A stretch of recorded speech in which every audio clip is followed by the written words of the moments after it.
Clasificación B, bajo supervisión de un adulto.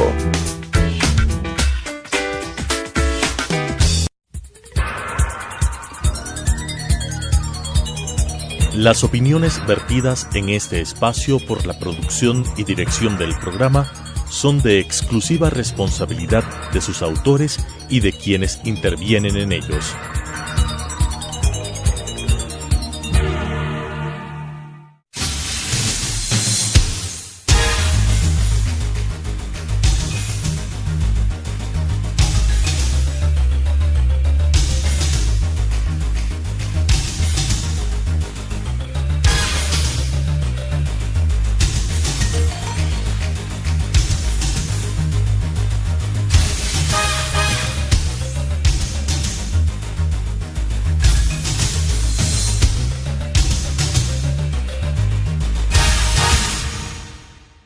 Muy buenas noches, bienvenidos nuevamente a Debate Jurídico, programa del Colegio de Abogados de Pichincha.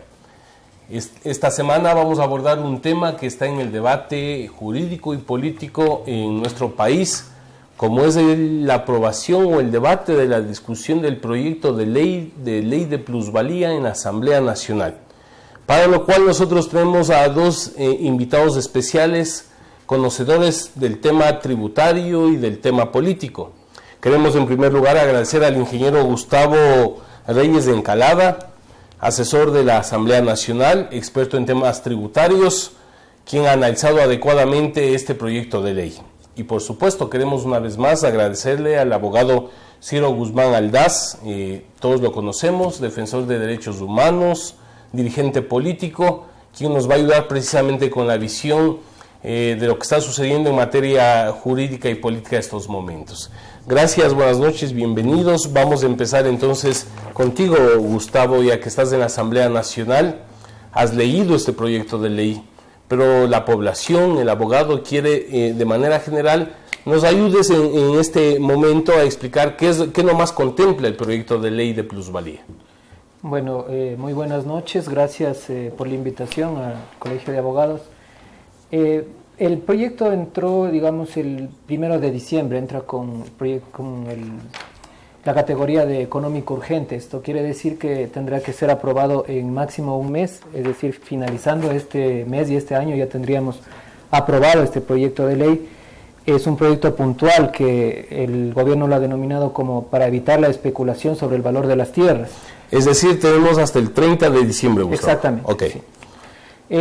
Contempla 4 artículos, por eso decía que es un proyecto puntual. El primer artículo se refiere a que le otorga al SRI la posibilidad de que ellos dictaminen lo que significa el esfuerzo fiscal en la fórmula de repartición de recursos que el gobierno nacional da a los GATS, que es algo lógico, ¿no? El artículo 2 contempla el hecho de que las entidades financieras y demás entidades públicas y privadas, si es que tienen información sobre bienes inmuebles, entreguen esta información en un formato que lo estará estableciendo el Ministerio de la Vivienda para que sea manejado por la Oficina Nacional de Datos Públicos. Es decir, de alguna manera se busca centralizar todo este tipo de información con el objetivo de, como lo dice el artículo 3, los GATS municipales tengan que actualizar, y eso están obligados a actualizar el valor de sus catastros a un valor comercial, que es a lo que estarán obligados. Y en la parte ya que se ha armado polémica, digamos, en estos días, se refiere al artículo 4, que a su vez se subdivide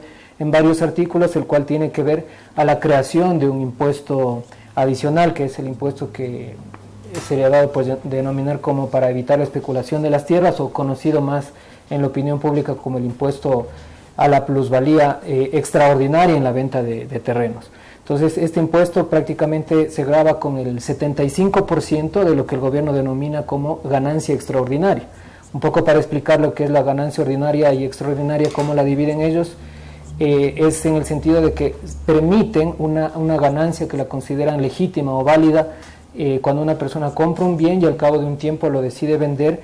Entonces se calcula lo que se denomina el costo del dinero. Esa ganancia la consideran como una ganancia ordinaria, y por sobre lo que se venda ese bien lo considerarían ganancia extraordinaria, en la cual le aplican un impuesto del 75%, no sin antes restar una tarifa de 24 salarios básicos unificados, es decir, $8.700 aproximadamente, que no estarían gravados con ese impuesto, y por sobre ese valor sí se gravaría el 75%. Finalmente, quería indicar que en una disposición transitoria también se contempla el hecho, un artículo que reforma la ley reformatoria para la equidad tributaria, en la cual se le exonera por 4 años del pago de un impuesto que está determinado para las ganancias extraordinarias a las empresas mineras. Entonces, como nos podemos dar cuenta un poco, y quizás entrando en materia de este análisis, la Constitución en su artículo 136 establece que los proyectos de ley deberán referirse a una sola materia. Entonces, posiblemente, y ahí el abogado nos podrá dar un análisis, tal vez estaríamos entrando a una inconstitucionalidad también en esta parte de que no se trata de especulación. Pero de tu experiencia, Gustavo, siendo un tema de impacto social profundo, ¿por qué el gobierno insiste como proyectos económicos urgentes? Yo quisiera que le expliques un poco la diferencia entre entrar como económico urgente o por la vía ordinaria. ¿Cuáles son las ventajas o desventajas del debate este? Claro, evidentemente la cuestión de tiempos es lo principal. En un proyecto normalmente tú tienes alrededor de 90 días para debatirlo en primer debate. Después, para el segundo debate, inclusive puede haber una prórroga. Si se trata de un proyecto que afecte a derechos, puedes entrar a una consulta hacia la ciudadanía. Establece varias formas de cómo la ciudadanía puede participar en un debate ordinario. Los debates de económico urgente se dan porque precisamente está aconteciendo algún problema en la economía del país que debe ser corregido inmediatamente. Quizás la interpretación que yo le daría es que, y que todo el mundo sabe, el gobierno está atravesando por un año fiscal sumamente difícil. Estamos arribando a un déficit presupuestario de alrededor de 11.000 millones de dólares. Ha tenido que recurrir a deuda con gobiernos chinos.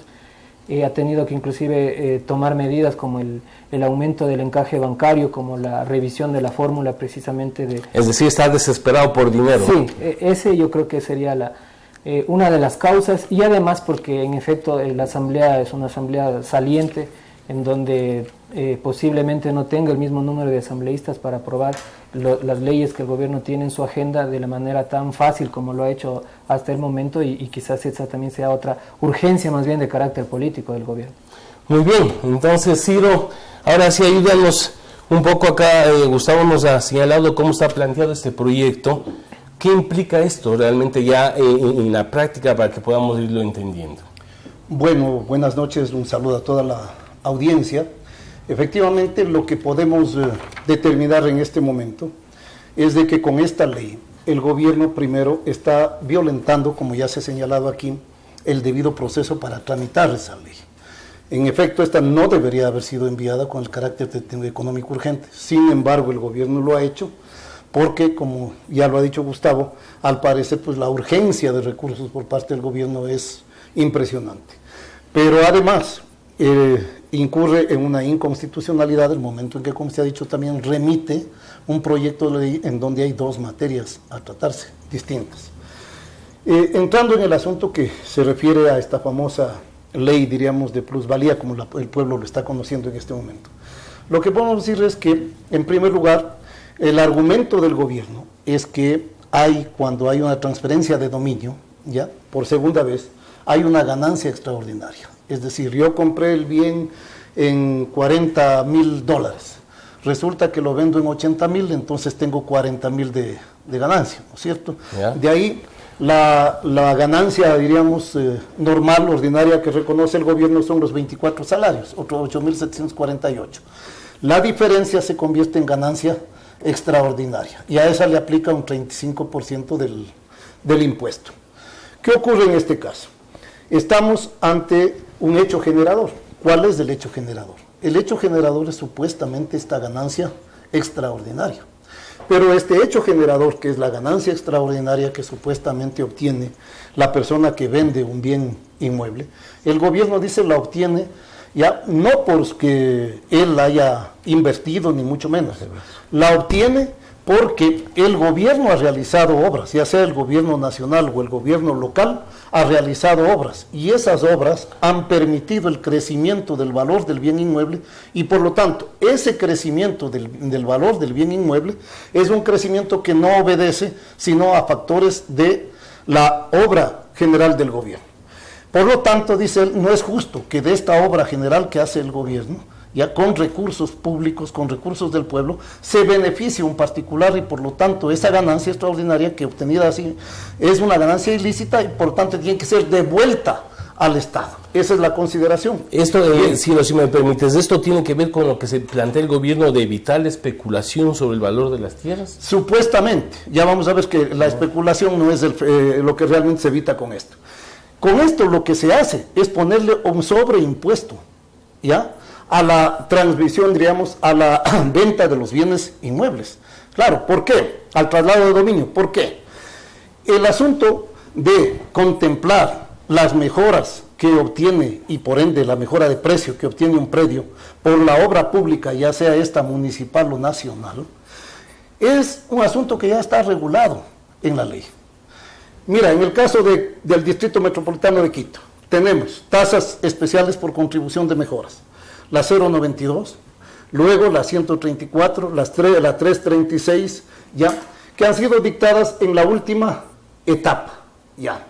Y tenemos la ordenanza 338 del impuesto a las utilidades, ¿no es cierto?, por transferencia de dominio. Entonces, no es que estas mejoras que obtiene un bien inmueble por concepto de la inversión de la institución pública no están en este momento pagando, ya están pagando, ¿ya? Por ejemplo, en el caso de aquí de Pichincha, hay lo que se llama una contribución especial de mejoras de influencia distrital.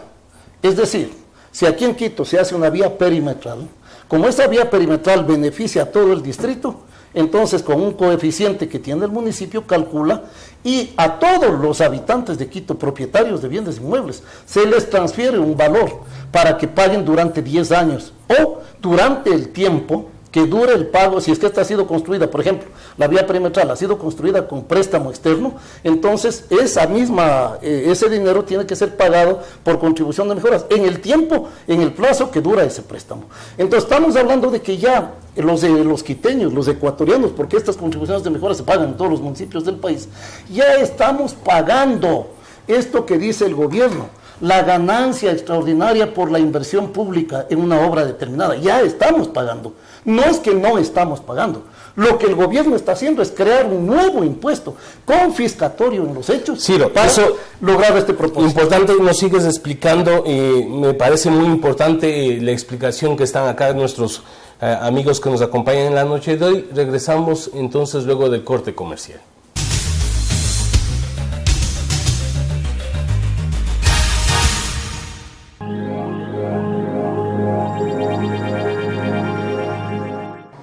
Adriana, cancélame todas las reuniones. No voy a ir a la oficina. Estoy con una jaqueca que no aguanto. ¡El jefe no viene!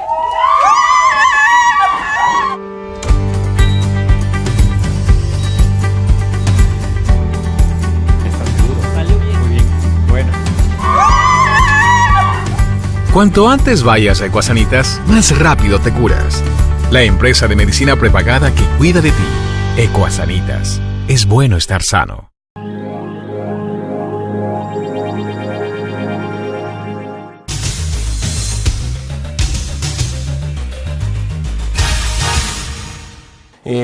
Regresamos entonces con debate jurídico, nuevamente agradeciendo a nuestros amigos de la noche de hoy, al ingeniero Gustavo Reyes de Encalada y al abogado Ciro Guzmán Aldaz. El tema, la ley de plusvalía. Entonces, Gustavo, necesitamos con tu experticia, se nos viene planteando a través de inclusive spots del gobierno, de que la ley de plusvalía busca agravar con una tasa del 75% a la ganancia extraordinaria que supere, como se decía, los 24 salarios básicos de los inmuebles a partir de la segunda venta de un inmueble. Explícanos esto para que el ciudadano que tiene su propiedad, su departamento, su casa, sepa qué va a suceder.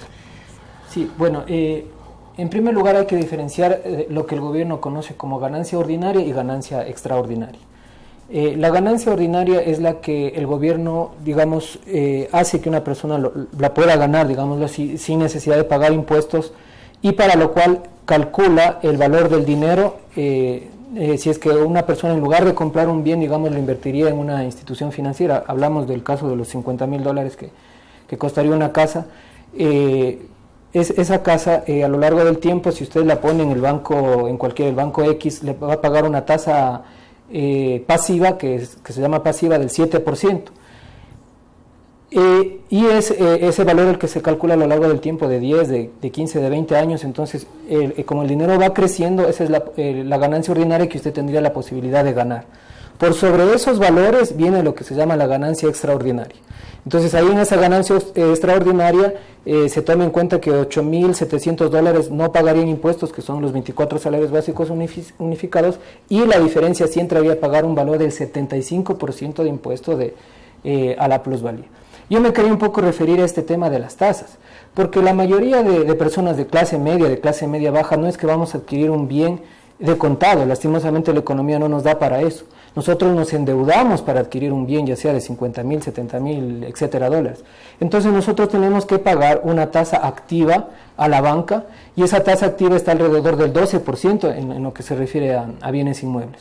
Entonces, si es que nosotros compramos un bien ahora, se me ocurre, yo tengo unos 35 años, lo compro para 20 años, si me cuesta $50,000, adquiero un crédito de $50,000, voy a tener que pagar con ese 12% alrededor de unos $170,000, que yo, cuando ya termine de pagar a mis 56 años, digo, después de jubilarme, deseo vender este bien para comprarme otro mejor o para darle a mis hijos. Por lo menos voy a aspirar que lo que yo invertí, que lo que yo pagué, sea lo mínimo en lo que yo pueda vender. Y resulta que el gobierno no me reconoce eso, porque no hace el cálculo sobre la tasa activa, sino sobre la tasa pasiva, que es más baja. Entonces el gobierno me dice, ok, tú te costó $50,000, entonces vamos a calcular, y la ganancia ordinaria que puedes tener no será sobre los $150,000, sino apenas sobre unos $120,000 aproximadamente. Y el resto ya me obliga a pagar este impuesto del 75%. Está clarísimo, pero también yo quisiera que nos ayudes. También se plantea de que este proyecto de ley va a favorecer a las familias en el momento de adquirir terrenos o casas, porque bajarían los costos. ¿Qué de cierto hay esto? Para nada, justamente es el ejemplo que yo lo acabo de dar, porque la mayoría de personas adquieren bienes, digo, no de contado, sino con un crédito. Y por lo menos cuando ya decidan vender, cuando ya paguen ese crédito y decidan vender sus bienes, aspirarían, como lo digo y vuelvo a repetir, a venderlo por lo menos en el valor que ellos pagaron a lo largo del tiempo. Y el gobierno no le reconoce eso con la denominada tasa pasiva, sino una tasa más baja. Y por lo tanto sí sería, como lo decía el compañero del panel Ciro, un impuesto confiscatorio. Porque por lo menos en esa fórmula de cálculo del valor que lo hace, que reconoce la ganancia ordinaria en el tiempo, se debería considerar la tasa activa. Gracias, Gustavo. Entonces, Ciro, vamos contigo. Dos elementos adicionales. Se dice quienes promueven, es decir, el gobierno, este proyecto de ley, de que es un proyecto de ley que busca combatir la corrupción. Aparentemente los que tienen información privilegiada, ¿no es cierto? ¿Combate la corrupción o más bien a qué sectores afecta directamente el proyecto de ley de hoy en día? A ver, el proyecto de ley de hoy en día afecta a todos los sectores de la población. Y yo diría que en mayor grado va a afectar a las personas de menores recursos económicos. Es, como dije hace un momento, un sobreimpuesto. Mira, el artículo 133 de la ordenanza 092 dice: concepto y naturaleza de la contribución especial de mejoras. Es el tributo obligatorio. La ordenanza te concibe como un tributo obligatorio en razón de un beneficio real o presuntivo proporcionado a las propiedades inmuebles ubicadas en el Distrito Metropolitano de Quito por la construcción de cualquier obra pública. Su naturaleza jurídica es tributaria.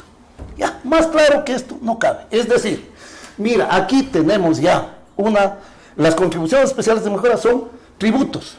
Así lo dice la propia ordenanza. Y es más, en la otra ordenanza señala que hay los tributos, como te decía hace un rato, de alcance distrital. O sea, yo puedo pagar en un mismo año varias contribuciones especiales de mejora durante varios años. Por ejemplo, si han hecho la perimetral del Distrito Metropolitano, tengo que pagar contribución especial de mejoras por la perimetral. Si paralelamente Aquí se está terminando, aquí en el sector de la Granados y Eloy Alfaro, el intercambiador. El sector, la zona donde incide este intercambiador, tiene que pagar una contribución especial de mejoras por esa obra. Pero si paralelamente me hacen un parque ya dentro del barrio, yo tengo que pagar también contribución especial de mejoras por el barrio. O sea, mira, puedo tener 3 contribuciones especiales de mejoras por obra pública y ahora me añaden el pago del 75% el momento en que yo vendo mi bien inmueble por la ganancia extraordinaria que supuestamente he obtenido. Entonces, ¿esto a quién le afecta? No es que le afecta al gran empresario de la construcción, no, esto le afecta a cualquier ciudadano que compra y luego vende una vivienda. Y te pongo como ejemplo, a ver, la gran empresa hoy construye 100 departamentos. Para ellos, la venta de ese departamento ¿es primera o segunda venta? Es primera venta. La primera, y dice que a ellos no les afecta. Por tanto, a él no le afecta. Sí, es a partir de la segunda venta. venta. Es a partir de la segunda venta. Entonces, mira, en realidad incluso, ya en las primeras ventas de los grandes proyectos inmobiliarios, no le afecta al constructor, le afecta al ciudadano, que es el que compra eso y que luego, porque quiere mejorarlo por diversas razones, de pronto vende ese inmueble tomando en cuenta lo que se ha gustado. El hecho de que si es un inmueble adquirido a 10 años plazo, adquirido a 30.000 teóricamente, pero con los intereses y la devengada de las cuotas, eso perfectamente llega a 60.000. Ahora, sobre el tema corrupción, información privilegiada. ¿Quién ha tenido información privilegiada durante estos últimos 10 años? Ellos dicen que el propósito es combatir a quienes tienen información privilegiada y especulan con el suelo. Porque el compadre le dice, mira, por aquí va a pasar la nueva vía, compra terrenos ahí. Ya. ¿Quién ha tenido información privilegiada en estos últimos 10 años?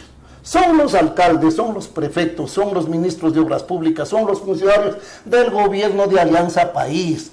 Por lo tanto, si hay alguien aquí corrupto que se ha aprovechado de la información privilegiada, esos son funcionarios de Alianza País.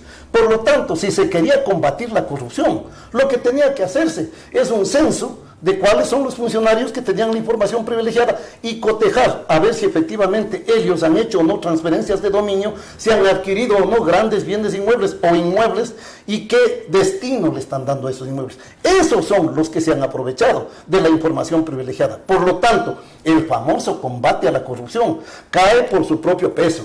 Es un cuento. Es decir, en la práctica estamos ante una ley que en realidad lo que busca es recursos golpeando a los más débiles. Y un asunto, la actualización de los catastros, ya a precio de valor comercial, es otro golpe, porque significa entonces que ahora vas a cobrarle, la transferencia de dominio se calcula a base del precio del avalúo catastral, que para el efecto ya tiene que ser el avalúo comercial, que incluso puede ser subjetivo en algunos casos.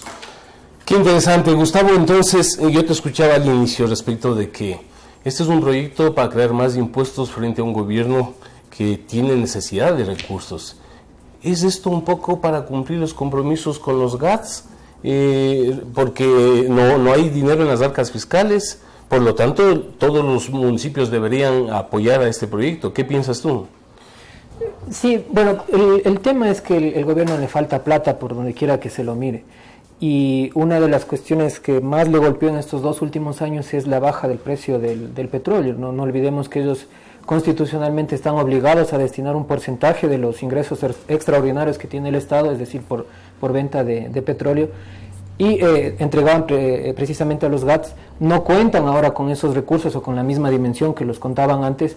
Entonces sí se ven obligados, porque hay una deuda muy grande que tienen con los GATS, a brindarles un tipo de respuesta para que le digan de los mismos ciudadanos saquen estos recursos que el gobierno de manera ineficiente no puede realizarlo, ¿no? Bueno, para ir un poco cerrando esto, Ciro, empiezan movilizaciones, algunos sectores sociales plantean de que esta ley es confiscatoria, viola el derecho a la propiedad privada, que debería llevarse el proyecto. ¿Cuál es tu opinión con tu experiencia política y jurídica? Indudablemente que esta ley es una ley confiscatoria, porque retirarle el 75% del monto de lo que tú recibes por una transferencia de dominio sobre la base de este tipo de valoraciones como las que hemos analizado hace un momento, evidentemente que significa confiscarte lo que tú estás obteniendo de manera lícita en la mayoría de los casos. Porque decíamos hace un rato, ¿quién se endeudó a tantos años plazo y después de 20 años plazo resulta que un bien que compró teóricamente en 20,000, 30,000 dólares, ya, y llegó a valer 50,000 dólares, le quitan de ahí. En la práctica él pagó mucho más, él pagó todo el proceso de interés. Entonces, en los hechos, esta ley es una ley que, además de tener el carácter confiscatorio, tiene otro problema. Lo que busca el gobierno con esto, además de los recursos, es generar una imagen de supuesto gobierno defensor de los intereses populares, porque lo que dice es que esto le afecta solo a los grandes especuladores, a los grandes beneficiarios de la corrupción, aquellos que con información privilegiada se han beneficiado y han saqueado los recursos públicos. Eso no corresponde.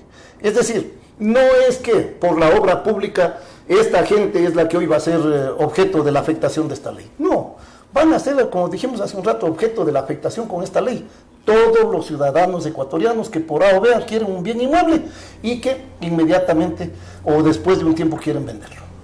Queremos agradecer a los amigos de la noche de hoy, a Ciro Guzmán, a Gustavo Reyes por habernos acompañado en un tema de mucha importancia. Brevemente algunas conclusiones. Entonces, el proyecto de ley de plusvalía indudablemente afecta, se ha señalado, a todos los sectores sociales. No es como se señala que es exclusivamente. Aquí se ha dicho que más bien los sectores de la construcción serían beneficiarios porque es la segunda venta y no la primera. Y por supuesto, seguimos grabando de más impuestos al pueblo ecuatoriano. Muy buenas noches. Las opiniones vertidas en este espacio por la producción y dirección del programa son de exclusiva responsabilidad de sus autores y de quienes intervienen en ellos.